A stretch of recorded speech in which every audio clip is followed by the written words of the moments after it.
Hello, and welcome to another week of the Since You Asked show. This comes from a 49-year-old early menopausal woman. She's considered to be menopausal because she's been in menopause for more than a year.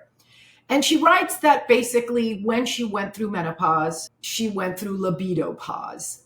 And she just doesn't seem to have a whole lot of desire for sex. In fact, she said, is my machine broken? The other thing she says, and this is certainly common, she is experiencing a lot of vaginal dryness. She finds that because that it's as dry as the Mojave Desert, there's also pain with sexual intercourse. And then lastly, she ends it by saying, quite frankly, to be honest, I'm just bored. So dear bored, dry, and libidoless, you join, unfortunately, an elite group of women who all suffer around the time they find themselves in their mid-40s, because 45 seems to be about that time where we start to see women come out of the closet, if you would, and talk about the fact that they're no longer interested in having sex the way they used to, if they ever had it. We hear lots of complaints about a loss of libido. We hear an enormous amount about dryness, which is definitely both of those things symptoms that are exacerbated by menopause. And then lastly, the boring part. And then I feel like that's for episode 2. So in this episode, I'm going to address the libido component and the arid desert component. And then I think we'll leave the answer for spicing it up in the bedroom to a second follow-up of this, because there's just so much to discuss. One of the things that I think women in their mid-40s and then finding themselves in menopause is that if they're still in a marriage, their marriage has taken sort of an adaptability to what their life is about. If they have children, at this age, they may, for the first time, be looking at being empty nesters. And again, that's not necessarily the case. Some women are having babies for the first time at 50. Of course, they wouldn't be in menopause. There's all variations of that. Whatever the case may be, there's a lot going on at this age. And libido, as we know, can be affected by menopause. It can be affected by medications. And then there's a lot to be said about what's going on psychologically. What are the things that you associate with your sex life? Have you always had an exciting sex life or not? And one of the things that I tell women about is that at 49, 50, 55, 60, you're not the same woman that you were when you were 20 or 30. That being said, you are longing for most likely almost a redo of your sexual life and how you know it.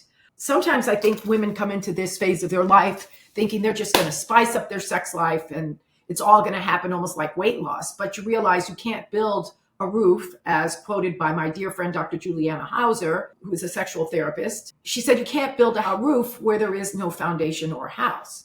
And I think couples, but women particularly at this age, need to go back to the drawing board. And were they ever educated about sex and how it works and how to prolong your lust, if you would? And that also comes from the way you feel about yourselves.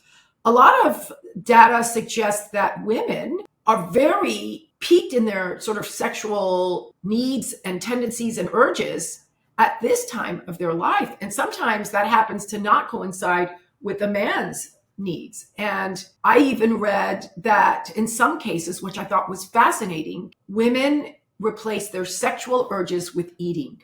Oh my gosh, that explains so much. That explains so much. So almost in an episode devoted to itself, libido, certainly there's hormonal replacement therapy. Also HRT, what I like to, jokingly refer to as maybe you need husband replacement therapy.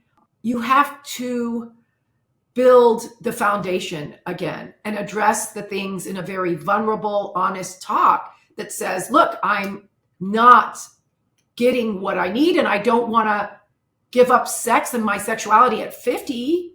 Goodness, you guys are just babies at 50. I don't know how old he is, but you guys are essentially babies and you are entitled to have a good sex life. A good sex life just adds to the layers of wonderfulness of life. The more sex you have, the more sex you're going to want. The more it improves vascular flow to the genitalia, the more it creates an intimacy, because you now are starting to treat each other with love and kindness and looking forward to that. Even if it just doesn't mean just having sexual intercourse, if it means just making out or kissing somebody on the neck or reminding them what's special about themselves.